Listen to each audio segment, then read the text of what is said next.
Good afternoon. What's going on, everyone? Welcome to the Diogenes Club. I'm Nick Perro, founder here at Sick of the Shit Publications, joined by my good friend, Doc Eric Lulove, medical subject matter expert. We're missing Evan today. That's okay. He's out. Evan who? Who? Evan Evan who? Let's talk about Evan Fields. I just had a great talk with Evan. So Yeah. He's out. He's got another thing to do right now. We'll miss him today. He'll be back sometime. Eric, how are you? How's your week been? Okay, I'm much better. I got over my little GI thingy-bobby that I was getting, and Good. Much better. So, we keep on living, right? Well, we're trying to anyway. Like that's the goal. So really good news that the House and Senate are taking up the Olmstead debate and hopefully start discussing real disability coverage and codifying that shit finally. Their response so far has been very tepid. It's tepid. Because, rule number one is you saw this other shit this morning with the House, right? That the House passed by 216 or 218 to 212 to pull. They're basically telling Trump to get out of Iran, pull all military apparatus out of the theater. Good. We should have never gone. Bingo. But, all this is, so what this is doing, though, is this is accomplishing their goal of isolationism. Yep. And regionalization. They want to get us out of the Middle East, which in itself, getting out of that region of the world wouldn't be a terribly bad thing financially. Well, not like we're really ever pumped a ton of, we're never leaving, but we've pumped so much money into there that could have been used for other things. And now Pete Hegseth wants billions more. Dollars could have done here. Yeah. Like we have taken away our healthcare, our tools for healthcare, for food, for food quality control, for health quality control, for any quality control, for environmental controls, for we just saw all of our services. Like we've given all of these things up so that we can give money to the Trumps. Right. Because today is a nepotism episode. Hey Naida, welcome everyone in the chat. Doing a nepotism episode? Yeah, today we're finally going to talk about how about that nepotism though? Because we can't get shit. The American people can't get anything. Our services are being dismantled and taken away and ruined and discarded and all of the above. But the Trump boys can get contracts for billions of dollars. Let's not talk about Hunter Biden's $100,000. Oh yeah. Don't forget Hunter Biden's laptop, y'all. Like the dick pics that one, I think now that Marjorie Taylor Greene is not in Congress, he should sue her for unsolicited or basically revenge porn is what it is. Much. Used her seat as a member of Congress to enrich herself, to have revenge porn against and enrich herself off of it. I think Hunter Biden would be fully.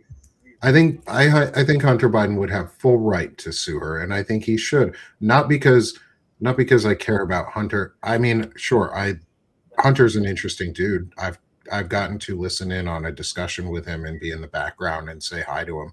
He's an interesting dude. I don't love the guy. I don't care. Like I'm just gonna read this for you. Like I think it would be the irony of it would be what is necessary. Like put the fucking point out there. He needs to sue her for like 15 to 20 million because, and I'll tell you why.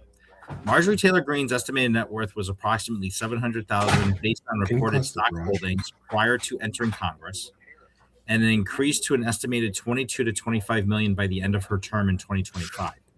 The growth is primarily attributed to her 51% stake in her family's construction firm, Taylor Commercial, alongside real estate holdings and an active stock portfolio. Green has stated that her wealth is the result of private business ownership and private investments rather than her government service. Well, how the fuck did you get to $22 million? Why is she making private investments as a government? Why was she making private investments as a government employee anyway? Exactly. Your job is service to the government, not enrichment. Now, her stock trades were managed by financial advisors, but had included significant investments and generated returns in major companies like Amazon, Nvidia, Apple, and shares related to Trump's social media ventures. Ta-da! Mic drop. There you go. It all comes back to making money for the Trump family and how much money can the Trump family make off of all of this. And it's the same thing with RFK. Like, how much money can RFK make off all of this? Because I bet you that testosterone therapy that they want to give all of our service members, the steroids that they're going to pump our service members full of and cause them to become sterile, like, they're worried about white men becoming, like, white people not having a high enough birth rate, and they are actively recruiting white men, specifically racist white men, to the military, and then they want to inject them full of steroids, which will make them sterile, and then the birth rate is going to continue to go down for white men because white men will be sterile, and we're going to sit here. We didn't say they were basing this on medical science now, did we? I mean, they're basing it on eugenics science, which none of that makes sense. Which is racist. Is racism as science. We have discussed this. Okay, you know me with my eugenics shit, right? Like, I'm a massive, like, I mean, I wrote my. This also relates to the Trumps too, because the Trumps are eugenicists. Oh, like, absolutely. The Trump boys are absolutely eugenicists. So let me Trump is the KKK platform. Yes. But let me make this very clear for everybody so I can spell it out where we're at. This was basically the 3 steps of Project 2025 with every government agency, which was deplete the workforce so that the agency cannot basically function adequately. Then number 2 was to privatize the agency. So let's see where they've been privatizing. DHS, obviously. Okay. Interior's been privatized. State Department, Treasury, Education, HHS with Medicare Advantage, the VA, Defense Department. They've started privatizing the VA. Right? So those are the first 2 steps. You wipe out the workforce and then you privatize it. Then once you have privatization of an agency, then you can eugenicize the population that relies on that agency. Yes. And this is why listen, we all fucking said it. We all said it.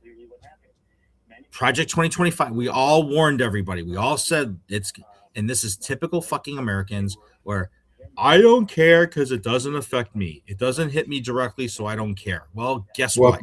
It does. Guess what? You know what hits everybody directly is fucking the Olmstead decision. And I'm going to bring this back because I think this is the most important piece of assault on our rights that people are not taking seriously enough at the moment, which is Olmstead. In 1999, Olmstead decision made it so that states and territories could not forcibly institutionalize people against their will by causing in-home care and least restrictive service to be the preferred and default status. Least restrictive. That impacted prison systems. That impacted sentencing. Like, I've been speaking with Naida Green a lot on this. This has a lot of impacts outside of just medical stuff. So, and people don't think about it. People do not think about the ramifications out of the first part. However, if you talk to people about disability rights and you start just talking about the basic human right of it and the institutionalization, one, Olmstead impacts everybody. Everybody. Because everybody knows or is disabled. Knows someone who is or is disabled. Every single person. I can guarantee everybody knows somebody who is disabled. And it would impact them. And they know it too. And people know that too. And they finally, this is literally the issue that hit home. This is the issue that once you start talking about it, once you start talking about disability, fundamental disability rights and basic human rights about this, and the warehousing that is coming because of it, we call it warehousing. Another word for it is a concentration camp. A concentration camp with a roof. With a roof, yeah. In a big warehouse, instead of having your Amazon drones and packages delivered, they'll have Amazon drones and shit guarding the damn place. Maybe not Amazon, but Palantir. I want to clarify something, Nick, real quick, because think about the disability community. The first thing that people always think about is physical disability. Okay, and that's not the case here. We have people who have not just physical disabilities, but also have learning disability, who also have mental disabilities. Okay, who have social disabilities. So it's not just physical; it's everybody. Yes, everybody. And it is the pattern, the U.S. pattern of eugenics-based protest suppression, of punishing people who are trying to protest for basic rights. We have protest psychosis. We have going all the way back to slavery, when they would cut the toes off of slaves who ran away over and over and over because, God forbid, somebody wants to live free and not be a slave to somebody else, but that was a disease, so that white people could maintain their power structure, the Confederacy, because what we are facing is the KKK platform written down as Project 2025. Like, it's people need to... It's fucking Nazism. This is no, Nazi fascism. it is not. No, it is not. It is older. It is Confederacy. This is old Confederacy. Like, yeah, but Nazis. I get it. I get it. Nazis are the easy. I only push back on this because you and I can have this. This is a more nuanced. We both agree on the end point of this. Oh yeah, yeah. I think we need to stop using Nazism as the default that we go to when we discuss that. It's fucking racist no matter what. It's racist. I know, but we have to hit home on what the American side of this is, or we're never going to actually solve the problem. Because when we talk about Nazis, when we talk about Nazism, we're putting the blame on Germans and on Europeans for having fascism and spreading it. And yes, they were to blame for what they did. And we need to own up to what we are doing and call it what it is. This is the new Confederacy. This is older than Nazism. Nazism was inspired by it and made it, I guess, perfected it in their own way. The eugenics, they made it more accessible for these folks. But U.S. eugenics fueled Nazi eugenics. Right. So this is that lost cause that the Confederates used after the war, because what happened was the denazification never fully happened here, because the Confederacy fought to preserve chattel slavery. As a result, the recasted the Confederate leaders as the lost cause narrative. And because the Union stopped short of completely remaking Southern society after the Civil War, the South retained all of its cultural identity. And which is why we had that shit happen in Charlottesville, January 6th. The Confederate legacy is still a controversial, but unfortunately it is legally protected American free speech. Then fine, that's good. At the moment, fine. Yes. If they want to have it as legally protected free speech around like Confederacy stuff, then I can tear into the Confederacy. Yeah. And we need to address our own history. It's the same thing about like the argument about talking about other wars. And I'm not going to discuss any of the other shit that's going on right now on Substack because I don't give a shit. It is not my lane. Right. So Jane put a question in the chat. Do we call them fascists or just plain racist? You know what? I don't care what we fucking call them. Just call them out. Call them whatever you want to call them.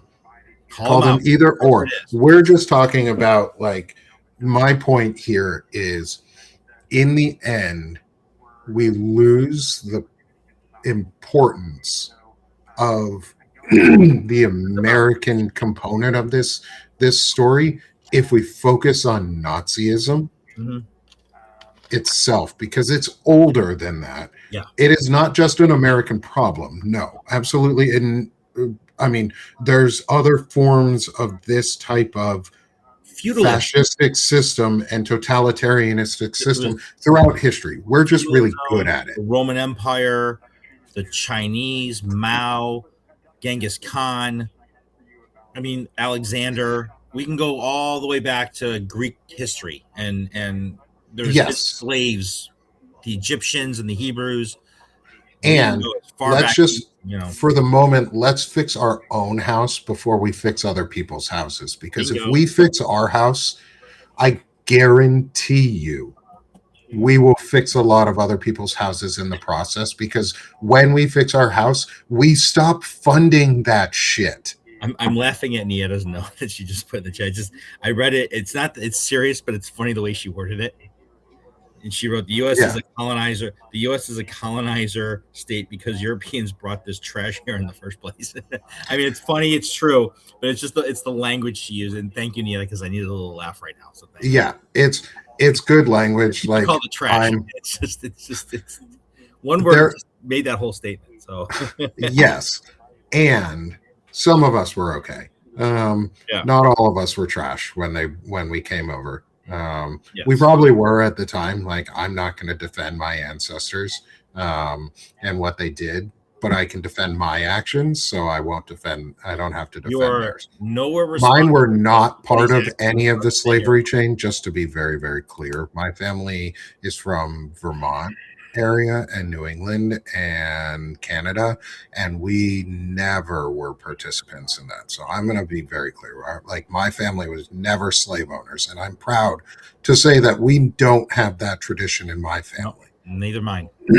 My family is a bunch of immigrants too, and my family has native and tribal roots, like very, very loose. Like, at this point, I would not claim anyone.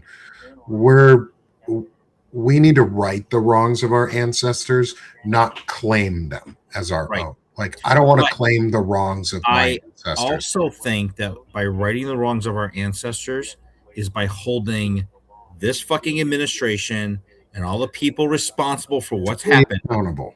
Hold them to task. You hold them to count, and you sling them into court, and you fucking freeze their assets, and you take their passports, and you basically say, you're not fucking going anywhere till we're done with you. Yes. And that's how that goes. And I don't give a shit if Trump thinks that he can fucking fly to Scotland and go play golf somewhere. And, no, they deserve a cell.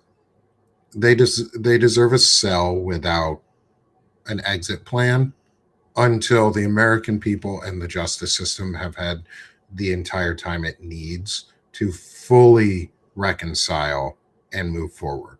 Like, there's nothing like the nepotism of the Trump family and the nepotism of the old Confederacy is the problem.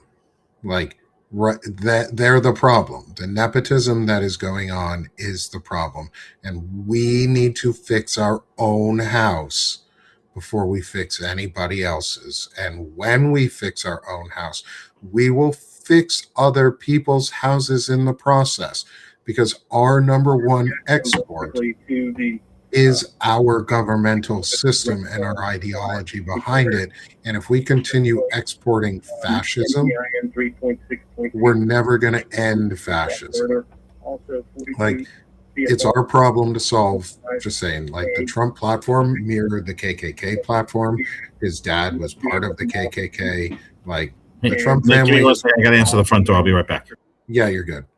You're like, the whole aspect of this is, in the end, is we're not trying to. I don't want to claim the wrongs of my ancestors. I don't want other people to have to feel the guilt of their ancestors if they didn't participate and they never learned it and they learned to not do it. Like, most of our ancestors suck, and we don't have to suck. We can suck less. Like, we can right these wrongs by actually doing and doing the tasks that we need to fix things. And that is not take away all of our fucking basic human rights. That is not give all of our money to single families. That is the exact opposite. It is to actually live up to the idea that this is a commonwealth and a collective wealth of people, and e pluribus unum means out of many one, where we all pool our wealth and then we all get something in return, because the government is a service and it serves us and not just one family or two families like the RFK and Trump's and the Millers and the Vances and the Teals and the Musks and the Zuckerbergs and the Bezoses. The last robber barons were forced to build shit. Guess what? We can do that too. We can force them off the pegs that they're on, take all of them out from under them, and hold them to account. Go to court. We take them to court. Like, Eric, your idea is the exact right one, and it's also the one that, I know. I've got a lot of what you're referring to. Want to talk about a day, so just you have to specify. Want to talk about that? Want to talk about what could have stopped Nazis and talk about Nazism? Is had the court system held up and actually done its job, and lawyers had done their jobs and just sued and upheld the law that was existing at the time, they wouldn't have risen. Nazis would not have risen to power had the court system not folded. We have the power to learn that lesson ahead of time. We already learned it from World War II and what happened in Germany. We can go to the next step without the dying part. We don't have to do the war part. Like, we have laws on the book that say if you are premeditating to do this, planning to have a genocide, planning to kill off all these people, planning to do this, and you are going to use power, and here's how you're going to do it, and you've written it down, guess what? That's a RICO case. You are a criminal conspiracy. You are a criminal organization trying to murder people.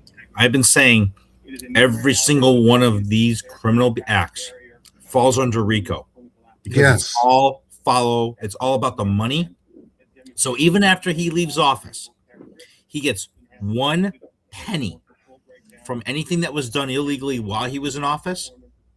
He's no longer in office, and then RICO applies. Yes. Also, the Supreme Court case giving him immunity is overturnable, like super easy. So I don't even talk about that, because that's not real law. That's just that's fake law to try and protect. Imagine what would happen imagine what would happen on January 21st, 2029, with a Democratic Congress, and they unanimously pass a new law. You mean 2027? No, 29, because we'd have to have the president to sign it. Okay. Otherwise, you have to make it veto proof. Okay. Well, January 22nd, after they have impeached and removed the regime. But imagine what would happen if Congress passed the bill, both houses, okay, that said the president, regardless of any judicial decision prior, okay, is not above the law and can be held criminally for any acts while in office as deemed reasonable and unjustifiable by the Attorney General or some sort of judicial review panel. Yeah. Okay. They could just start the treason proceedings. Well, and lock them away. So here's the thing. And bring about the criminal proceedings as it's going to, because the congressional side can do that without the criminal justice side there yet. Treason means that subvertively going to war against the United States. I would think that a criminal conspiracy to murder 2/3 of the population, because that's the Yarvinist theory that they are basing all of this on, which is part of the eugenics theory, is that the U.S. is supposed to have a maximum population of 100 million people, and we currently have 340-ish million people, which means 240 million of us would either need to be deported or taken care of in some way, so that we are no longer part of the population and not sucking resources in any way, shape, or form. That requires genocide, just so we're clear. And the measurements were made. Hey, Nick, I got to jump off for a second. I'm sorry. Okay, you're good, brother. And if we're using policy as a weapon, like specifically stating that our policy is we will kill Americans, I'm pretty sure that's levying war against America. I think the government purposely murdering its own population is it levying war against the people. I don't know what else to call that, and that would be treason to me. Yeah, they've been planning to bomb Cuba for a while, Neuro. Like, that's part of this too. Is if they take, are we actively bombing Cuba? Because that would be but like if your policy is eugenics and it's to kill off the population, and your implementation strategy is to murder, like you are implementing it and it's causing deaths, one, it's a criminal conspiracy. If you're making money off of it and profiting off of it, which they are, it's illegal and you're murdering people. So yeah, treason. I don't really know what else to call what they're doing. Is levying war against the people, which the sole purpose of the government is to protect the American population and to protect its citizenry. And it's not doing that, and it's purposely doing the opposite. So yeah, I don't know what else to call that. The thing is, like, whatever we have and on the judicial side is, the judicial side right now is captured on a Supreme Court level, and that can be fixed and should be fixed by us, the people, recapturing the House and Senate and convicting and removing them from their positions in their offices, and expanding the court so that it actually fits the number of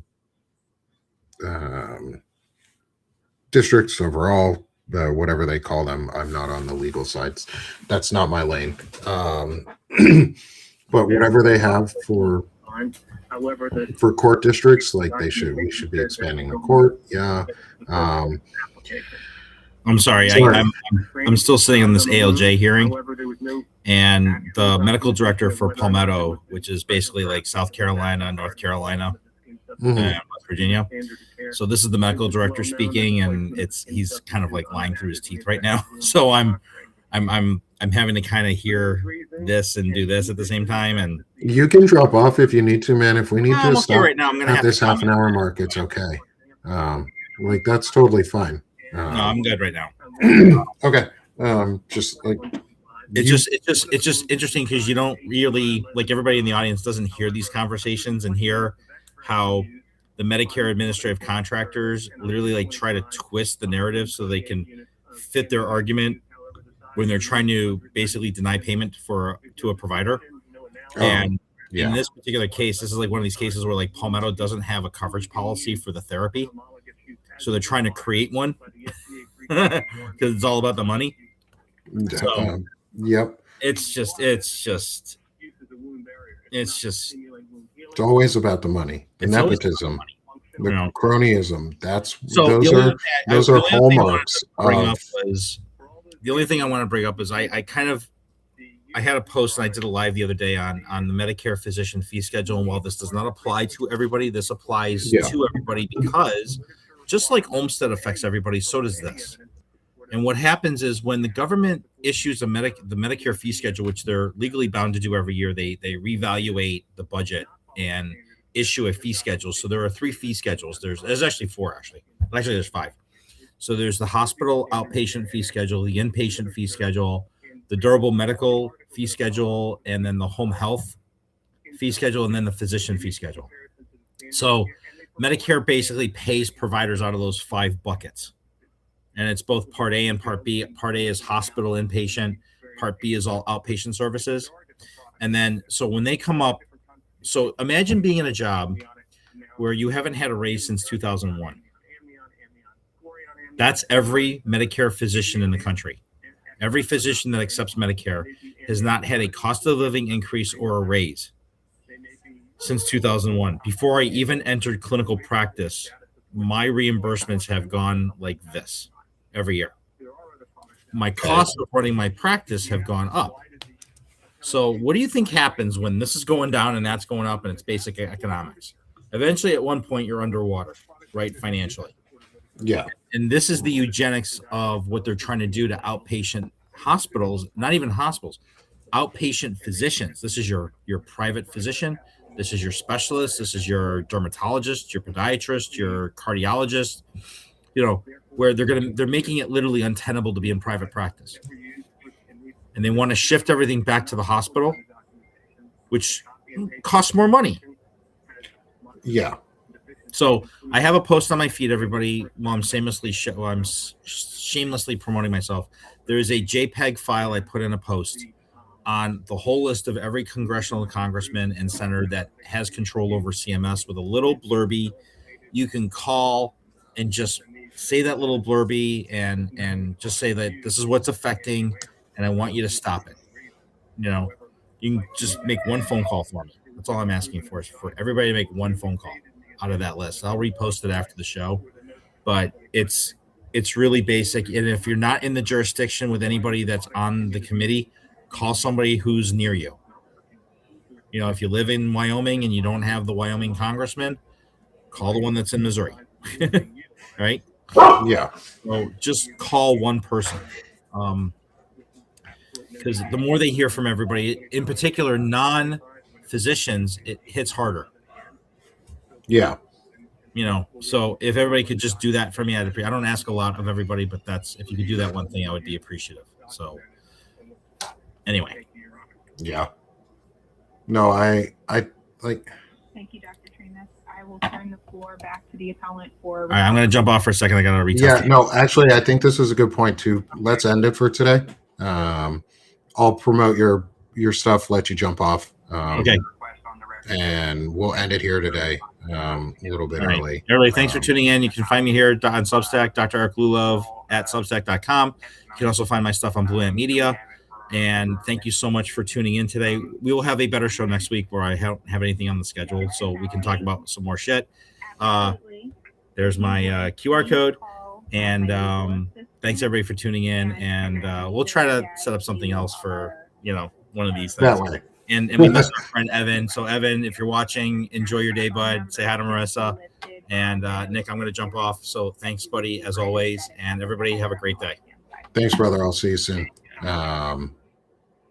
And as Eric drops off with us, I'll do mine is come support me here at Sick of This Shit Publications.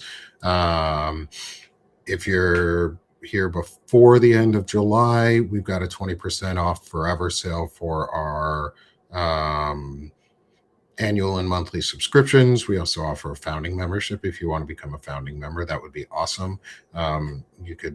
It's 100 or more a year if you want to become a founding member. We're building some really cool tools with Sick of This Shit Publications, but we're also working on masculinity, addressing just humanity because it's not for debate. working on our calls to action with the Disability Community for Democracy, where I assist as the framing director. And so come support me here at Sick of This Shit Publications. Help me build this so I can stay doing all of this, because the world's expensive, and your subscriptions help fund me to be able to do it. I don't get paid by anybody else other than y'all, and my disability benefits. So please come support me here at Sick of This Shit Publications. And then, as always, our call to action is say no to crip. Oh, wrong one. I've got two of those. I'm going to remove that one. Is say no to Crip Crow. Is go to broadbanner.com/crip-crow. And I'll put it on the lower third here too. Is broadbanner.com/crip-crow. And call your representative and your senators and say no to Crip Crow with us. Tell them to codify Olmstead into law and ensure that the funding is there and provided so that states and territories cannot forcibly institutionalize people, and that the least restrictive care options are always available, because humanity, and if somebody wants to talk about the economics of it, it is about a fifth of the price it comes out to like ridiculously low to do in-home care compared to institutionalizations. So it's less expensive. It's more humanly dignified. It offers people dignity and a way to live in their community, and it costs less. Like, seriously, people, if they want to talk about money and shit like that, it costs less. So say no to Crip Crow with us, because we can codify it, and everybody knows somebody who is disabled. Either you are disabled or somebody you know is disabled, and this impacts all of us. So don't let them hurt you. Thanks, y'all. Go have a great day. Say no to Crip Crow with us. And as always, let's be done being sick of this shit, and let's start doing this shit. Thanks, y'all. I'll see you later. Oh, and reminder, if you're catching us live today, tomorrow you will not see me. The Anti-Fascist Book Club is canceled for Friday, July 24th. I am taking a little mini vacation. I need a little bit of time to rest. I've been pushing myself a bit hard these last couple weeks. And so everybody, go have a great weekend. Y'all will see me on Monday for Chronically Illing Out, but nothing else live for the rest of the week. So thanks, everyone. Go have a great day. Just suck less a little bit and go do more. Thanks, y'all.